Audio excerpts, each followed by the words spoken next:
Assalamualaikum warahmatullahi wabarakatuh. Alhamdulillahi rabbil alamin. Wabihi nasta'inu ala umuri dunya waddin.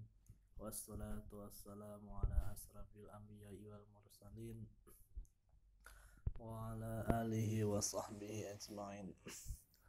Alhamdulillah wa syukurillah wa la halla wa la quwata illa billah. Anak-anak salih yang insyaallah dirahmati Allah Subhanahu wa taala, kita sudah sepatutnya bersyukur kehadrat Allah Subhanahu wa taala karena kita diberi banyak nikmat oleh Allah Subhanahu wa taala. Salah satunya kita bisa merasakan indahnya dunia, meskipun ini adalah tipu daya, karena dunia ini kan penuh dengan tipu daya, tapi kita bisa merasakan indahnya dunia ini. Kita bisa merasakan sejuknya udara dan lain-lainnya, dan yang terpenting kita masih bisa merasakan nikmat iman dan Islam. Salawat beserta salam senantiasa tetap tercurahkan kepada suri tauladan kita, Habibana ya Nabiyana Muhammad sallallahu alaihi wasallam. Mudah-mudahan kita mendapat syafaatnya hingga yaumil kiamah nanti. Amin Allahumma amin.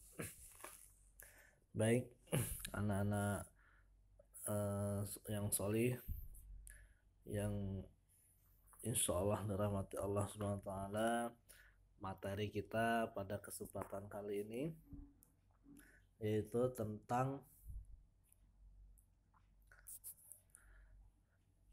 ima'ah atau tidak ikut-ikutan, ya. Nah, sebelum kita masuk ke materi, Bapak mengingatkan, yang pertama jangan lupa mengisi daftar hadir dan mengisi mutabaah. Kemudian yang kedua, jangan lupa kita, untuk Bapak juga pribadi dan untuk anak-anak semuanya, jangan lupa kita untuk selalu berbuat baik kepada orang lain, dan jangan lupa juga itu kita selalu bersedekah dalam bentuk apapun itu, ya. Karena meskipun kecil, meskipun kita sedekah dalam bentuk kecil, kalau kita kumpulkan insya Allah akan menjadi banyak. Karena Allah itu menyukai bukan besar dan kecilnya. Maksudnya Allah itu bukan melihat besar dan kecilnya, tapi Allah itu lebih suka ketika ketika dilakukan secara terus-menerus. Jadi meskipun besar tapi cuma sekali, itu Allah lebih suka kecil tapi rutin. Tapi Allah lebih suka lagi kalau besar dan rutin. Nah itu. Baik, kita masuk ke acara. Boleh kalian lihat di sini ada Bapak buka materinya. Di sini bisa kalian lihat. Tidak ikut-ikutan. Menurut Muhammad Hashim Kamali, ini guru besar ilmu fikih pada International Islamic University Malaysia, mengatakan ima'ah ini adalah memuji atau mencela orang lain tanpa alasan. Jadi kita memuji atau mencela orang lain itu yang kita tidak ada alasannya. Itu apa? Itu disebut dengan ima'ah atau ikut-ikutan. Karena dia tidak ada alasan, dia hanya semata-mata karena ikut orang lain. Misalnya si A ngomong, bilang, misalnya si Ilham bilang ke Gilang, oh kamu pelit gitu. Nah kemudian Raffi yang ikut, ya cuman ikut-ikut aja, itu ngerame-ramein lah, nggak ada alasan yang lain, alasannya hanya cuman ikut-ikutan. Nah itu nggak boleh, ya. Karena kita segala sesuatu yang kita kerjakan atau kita ucapkan itu harus beralasan. Jadi kita nggak boleh asal ngomong. Ditanya ngapain kamu lakuin kayak gitu, ya nggak, saya ngikutin dia aja. Oh, dia kayak gitu ya saya ngikut kayak gitu. Nah itu tidak boleh. Ya, Rasulullah Shallallahu Alaihi Wasallam bersabda, janganlah salah satu di antara kamu sekalian berimaah atau ikut-ikutan.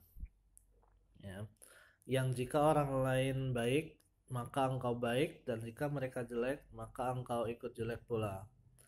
Nah, akan tetapi hendaklah engkau tetap konsisten terhadap keputusan dirimu. Jika orang baik maka engkau juga baik, dan jika mereka jelek hendaklah engkau menjauhi keburukan mereka. Hadis riwayat Tirmizi. Nah, nih. Jadi ini hadis ya yang menjelaskan. Misalnya gini, kan sering di dalam kehidupan sehari-hari kita bilang atau kita sering dengar misalnya, pokoknya kalau saya mah bergantung dari kamu, dari saya kamu. Kalau kamu baik dengan saya bisa lebih baik dari kamu. Tapi kalau kamu jahat dengan saya bisa lebih jahat dari kamu. Nah itu nggak boleh. Itu kan artinya kepribadian kita ini ya mengikuti orang lain. Kalau orang lain baik, kita baik ikut baik. Kalau orang berlaku baik, kita berlaku baik juga dengan dia. Tapi kalau dia tidak berlaku baik, maka kita juga tidak berlaku baik. Nah itu tidak boleh. Karena di hadis ini, ketika orang lain baik terhadap kita, ya kita juga baik dengan dia. Ketika orang lain jahat dengan kita, ya kita juga harus baik dengan dia, atau setidaknya kita jauhi. Jangan bukan ikut-ikutan jahat. Kalau kita ikut-ikutan jahat, apa bedanya kita dengan dia? Itu ya. Artinya kita tidak boleh ikut-ikutan. Nah, cara menghindari yang pertama yaitu berilmu sebelum beramal. Jadi kita sebelum kita melakukan amal ibadah, biar kita ini bukan termasuk orang yang ikut-ikutan, berarti kita harus punya ilmunya dulu. Misalnya kita bersedekah, atau misalnya kita puasa gitu. Puasa pada bulan apa? Kita ambil contoh aja misalnya pada 9 Zulhijjah atau puasa Arafah. Nah, itu kan pahalanya adalah dihapuskan segala dosa kita yang lalu dan yang akan datang. Nah, yang pasti itu adalah dosa yang dimaksud itu adalah dosa-dosa kecil. Karena kalau dosa-dosa besar itu hanya bisa dihapuskan dengan cara bertaubat. Jadi kita jangan salah, ya. Itu yang dimaksud itu adalah dosa-dosa kecil, yang dosa-dosa yang kita tidak sengaja melakukannya. Karena kan kita setiap hari kan pasti kita melakukan kesalahan, ya. Nah, tapi kalau dosa-dosa besar itu tetap dengan cara bertaubat kepada Allah Subhanahu wa taala. Nah, kita lanjut. Yang kedua yaitu memilih teman yang baik. Jadi siapa kita itu bisa dilihat dari teman kita siapa. Gitu ya. Karena kita bisa melihat kepribadian orang lain itu dengan cara melihat temannya. Karena pasti tidak akan jauh beda dengan teman mainnya. Gitu. Allah Subhanahu wa taala berfirman dalam Ali Imran ayat ke-28, janganlah orang-orang mukmin mengambil orang-orang kafir menjadi teman dengan meninggalkan orang-orang mukmin. Nah, dan teman mereka. Nah, kemudian dilanjut Al-A'raf, dan teman-teman mereka orang-orang kafir dan fasik, membantu syaitan-syaitan dalam menyesatkan, dan mereka tidak henti-hentinya menyesatkan. Nah, ini ya, begitu sulitnya saat ini membedakan antara teman yang baik dengan yang buruk. Nah, kemudian yang ketiga itu kita harus istiqomah. Yang pertama tadi berilmu sebelum beramal. Kemudian yang kedua memilih teman yang baik. Kemudian yang ketiga istiqomah. Istiqomah itu adalah teguh pendirian, ya. Namanya istiqomah berarti kan pendirian kita harus teguh. Nah, jika kita sudah meyakini bahwa jalan yang kita ambil adalah jalan kebenaran dengan dalil yang kuat, maka berpegang teguhlah, ya, berpegang teguhlah. Nah, berikut ini adalah beberapa cara agar tetap istiqomah. Yang pertama itu selalu memohon pertolongan Allah. Jadi dimanapun kita, kapanpun, dan sedang apapun kita selalu untuk memohon pertolongan hanya kepada Allah, bukan ke yang lain. Dan yang kedua, berusaha untuk continue dalam beramal, artinya terus menerus secara beramal. Yang tadi yang Bapak sampaikan di awal tadi, meskipun sedikit tapi dilakukan secara terus menerus, itu Allah lebih suka daripada banyak tapi hanya sekali. Nah, kemudian yang ketiga itu target ibadah dan amal soleh. Nah, makanya kita harus punya target atau kita punya amal ibadah unggulan. Misalnya kita mau jadikan amal ibadah duha ini menjadi ibadah unggulan kita. Nah, itu boleh, bagus, karena kita harus punya ibadah unggulan, bukan wajib. Kalau wajib kan memang semua orang kalau wajib itu. Tapi ibadah unggulan sunnah kita, misalnya, oh saya ibadah unggulan saya di tahajud gitu. Ya udah, kita kita tingkatkan terus tahajud, misalnya bersedekah gitu ya, monggo. Nah, jangan sampai kita tidak punya ibadah sunnah unggulan, ya.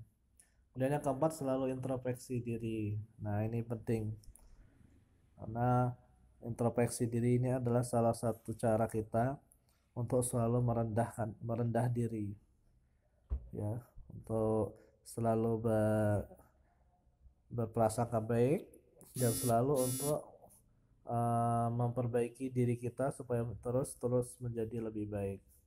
Kemudian yang kelima yaitu mengingat mati, karena kullu nafsin zaikatul maut, setiap yang bernyawa pasti akan mati. Jadi tidak bisa dipungkiri lagi bahwasanya kita di dunia ini hanyalah sementara, karena kita pasti akan mati.